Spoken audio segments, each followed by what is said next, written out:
This is 2008 Nautilus. I've never had one. Martin Burrow.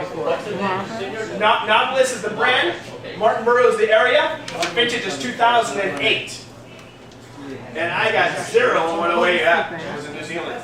But if anybody would like me to pay me to go there and find out, I have my card.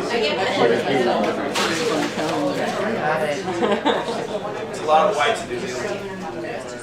Okay, you guys want number 3? I like number 3. You like number 3? Yeah. Is it pretty well liked one? Yeah. California? Yeah. Everybody's digging it. Is it a local one? Yeah, I consider it a hill. It is local, not local? It's Merlot. No, I'm just kidding. This is Lafond. You may have heard this brand. Santa Rita Hill. I knew it. Santa Rita Hills 2009. Salad. That is wine number 3. It's called Lafond. This is the local. It's a local restaurant. This place is got guy's name right. Good for you. You got it, huh? So wine number 4. You guys, what do you think? You liked it? Was it liked? Yeah, pretty well liked. You enjoyed it? Boring. So California? Yeah. Definitely California. California wine. Sonoma Coast, maybe. It is New Zealand. And you guys, this is the one I spoke about because this is a brand I am pretty familiar with because the winemaker's name is Jeff and he's been in World of Pinot Noir a few times. This is one of those cult-like, if Sea Smoke has a little bit of reputation here, Craggy Range has the same or better in New Zealand. So this is a brand, when you go to New Zealand, this is a brand that all the winemakers want to go visit, talk to them about what they're doing because they got a beautiful gravity flow winery and Craggy Range is a great reputation. So, vintage is 2010. We're 6 months ahead of us. And single vineyard, Martin Tastes like an Italian table Burrow, wine. It was New Zealand. bland. So it's not essential I'm talking about. Yeah, I was unimpressed with that. Oh, I like Okay. And that's also a full bottle of wine. Wine number 5, you guys? You guys like it? California? New Zealand? What was number 5? Tell me again. Argyle. Argyle. So Strong this pungent is right there nose, in hint the of town of licorice Dundee at on the the end, Highway strong 39, fruity front. about 45 minutes south of Portland. And they specialize in sparkling wines and viticulturists. Taste from an earth I that has can't think of his name. But a lot of connection to New Zealand too. I think he's a Kiwi. Vintage is 2008. It's just a Willamette Valley Pinot Noir. No vineyard doesn't into it. Something Roland is the We'll closest have Roland is the accent on the one syllable. Got it. That's on that one. So you guys, wine number 6. What do you guys think? Like it? California? All right, wine number 6 is River Pitch. Another local one, you guys. So this is on Boxing Canyon Trail, right across where the road blows out. I don't think it does anymore. River Pitch Winery. In fact, they just hired a wonderful and very talented winemaker named Clarissa Nagy, who used to work. Yeah, she's currently just took the job, but she's going to be their winemaker there. And I've had their wines have done quite well. So I like the wine. Yeah, she's from Montecito, and she worked. When I left Byron in '90. I left Byron, she came to Byron a month or 2 later. Did you finish? Yeah, get drunk. And the vintage of that River Pitch wine, guys, is 2008. It's Really? Mesa Pinot Noir in Santa Maria Valley. Because they're well over? Wine number 7 is my wine. He's gonna bring more. He's gonna bring more? So this is 2009. Our tagline is "Trying to suck." So I'm just kidding. So this vineyard, guys. So the company is called Sinaloa Valley. You heard about the names. One thing about the label: the thumbprint on the left is mine. On the right is my wife's and our children on the back label. So it's just a small company. The label's not designed for any retail. You can't read it from, hell, I can't even read it from here sometimes. This is 2009 is the vintage. But in particular, the vineyard is called Aubin Vineyard. It's a very special vineyard. This vineyard is just south of Letitia Winery on the 101, at 840-foot elevation overlooking the ocean. Currently, it's only Brian Loring and myself are the only people who get fruit from that vineyard. I made a run for it the last 6 months to buy it. It's currently for sale. I was not able to make it happen. So if you'd like to buy a vineyard that overlooks the ocean and has some of the best Pinot Noir in the state of California, come see me. Come see me.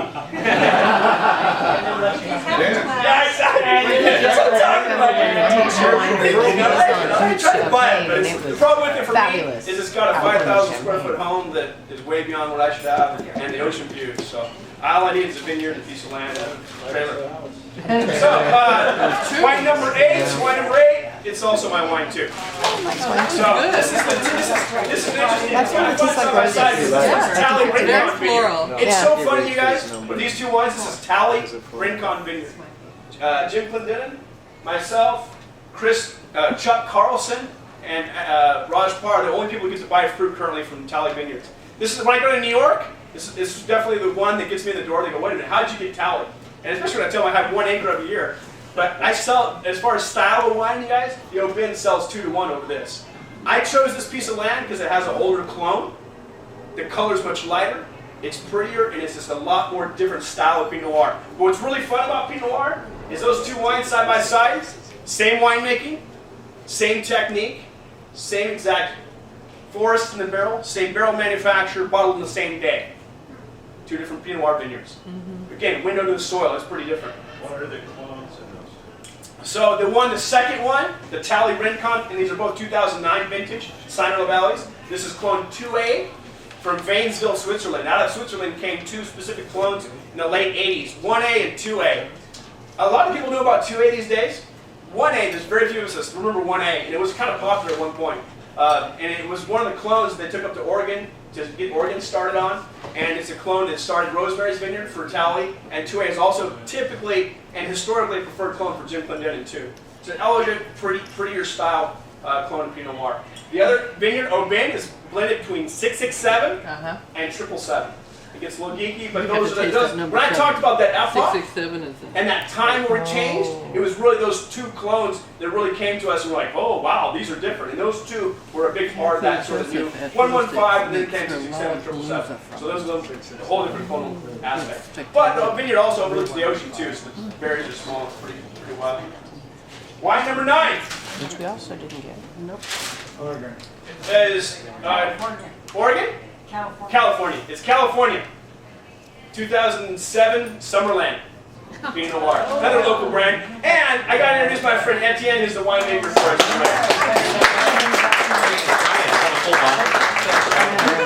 This happens to be bottle number 4,754. And it's actually from a vineyard up where I live in the Edna Valley. This is from a vineyard called Wolf Vineyard. This was planted in the mid-70s by a gentleman named Andy McGregor. Andy McGregor is a good friend who's passed on, but he actually helped put the first guy on the moon too. He was with Rocketdyne. It was his group who designed the, Andy's group was the group who designed the fuel pump to get the fuel to the rocket. And so he started this vineyard in the mid-70s, he's a real pioneer in our area up in the Edna Valley. Changed hands about 13 years ago. It is now owned by a gentleman named Jean-Pierre Wolf. And he has a Wolf Vineyard Winery, makes some great wines. And the Summerland Group buys Pinot Noir from them and has been for a while. The reason why I have this vineyard is Mike turned me onto it, and I couldn't get the Chamsal vineyard anymore. Because I know a great little vineyard you should look into, Jean-Pierre Wolf's vineyard. So thank you, it's been a great time. Yeah, exactly. And it's because of Andy and Andy's best friend, who's still with us too, Mayo Zurich, is came from also out of the region, and he's the one who's tool being straight on Tyrol to go into the grind, which has to work. Question, sir? What's the percentage of alcohol? you saw my way. What? So the question was asked, anything specific? Oh, I just wondering what the range is. Great question. So the question was asked about what's the general alcohol level in Pinot Noir. You know what? It depends on the style of wine. They can range anywhere from Oregons, on an average year, probably like 12.5 to 13. Okay? For Oregon. In Burgundy, they can be like, very rarely they're down at 10 anymore, but they're 11 to 13.5%. In California, they definitely give it a 13.5 to 14.5, 15%. Those are very general ranges of alcohol. And so those alcohols also represent very well where they're grown from. That's a conflict, or I'd say a conversation I'm having with a lot of my friends in Burgundy, is that, about alcohol levels in Pinot Noirs. We live here in California. I don't live in Beaune Romanée. If I lived there, I'd probably make it a wine that had a different alcohol level. I live here in the Sunshine State, so alcohol, for us, our job is to balance it. We're going to have higher alcohols. And this is something that's a philosophical thing, and then we all take our points on it. Last year, World of Pinot Noir, oh my gosh, if you went to that seminar, and Alex from the New York Times, Alex, the writer for New York Times, was there, and it blew up in this huge internet thing about this alcohol debate, and somebody switched to wine. It was a very interesting read for months afterwards.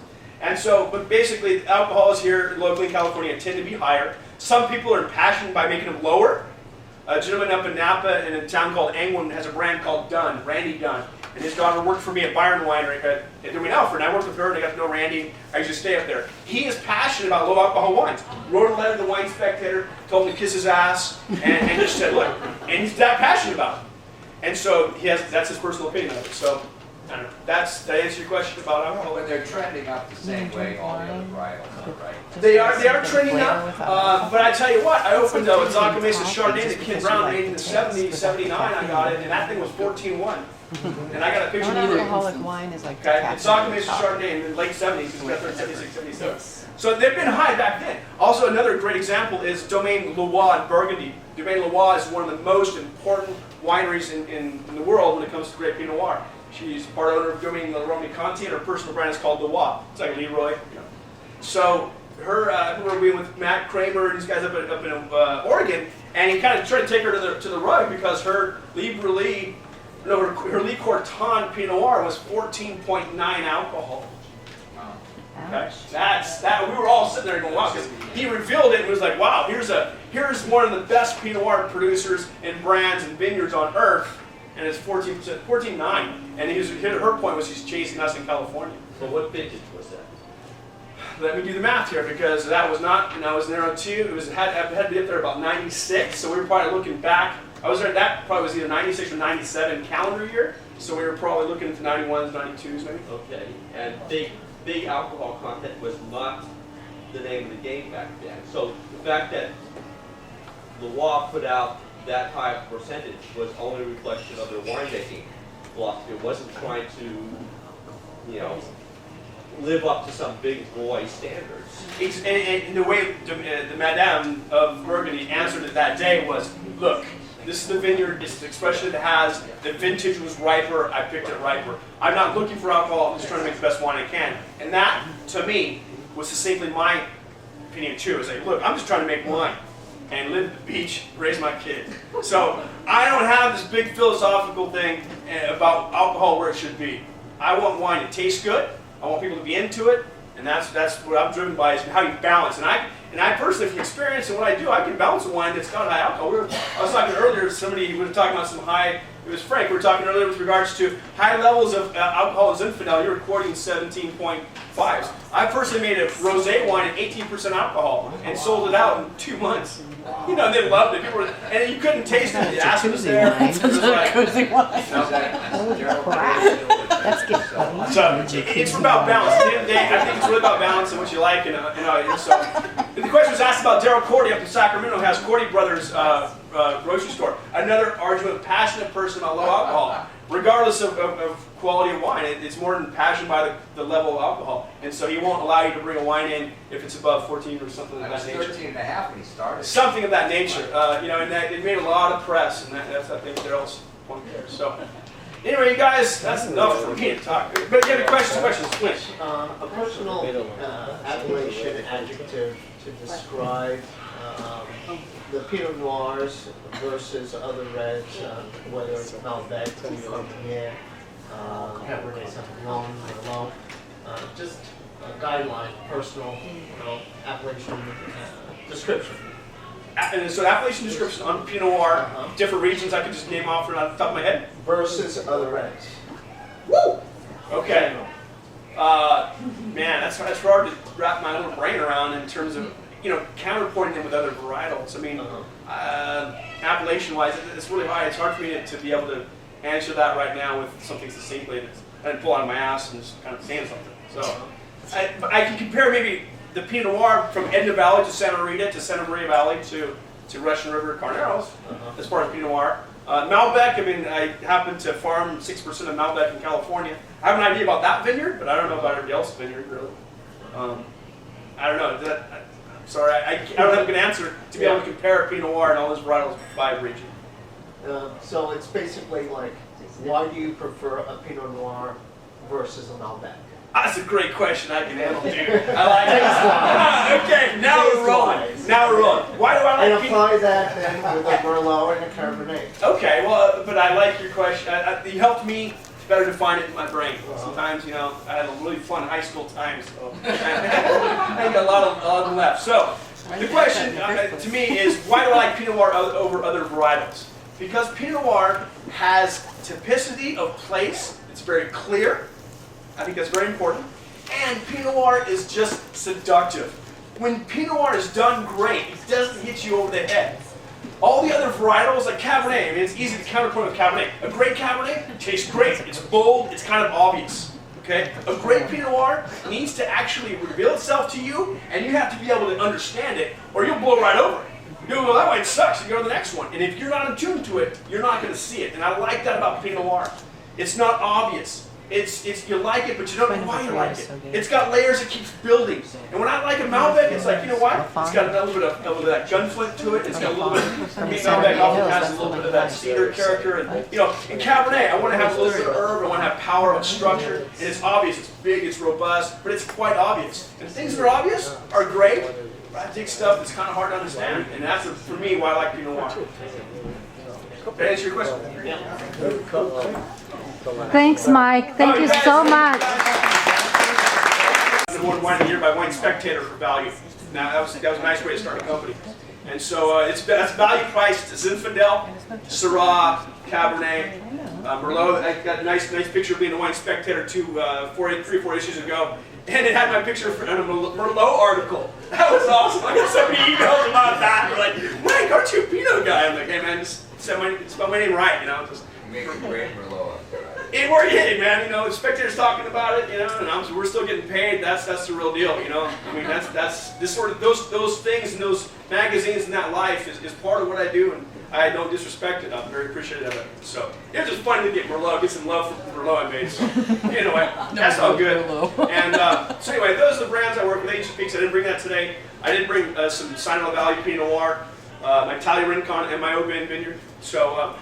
Anyway, that's the sales pitch. I got some cards. There's some cards over there. That's not really good to be a part of it. So, Jackie,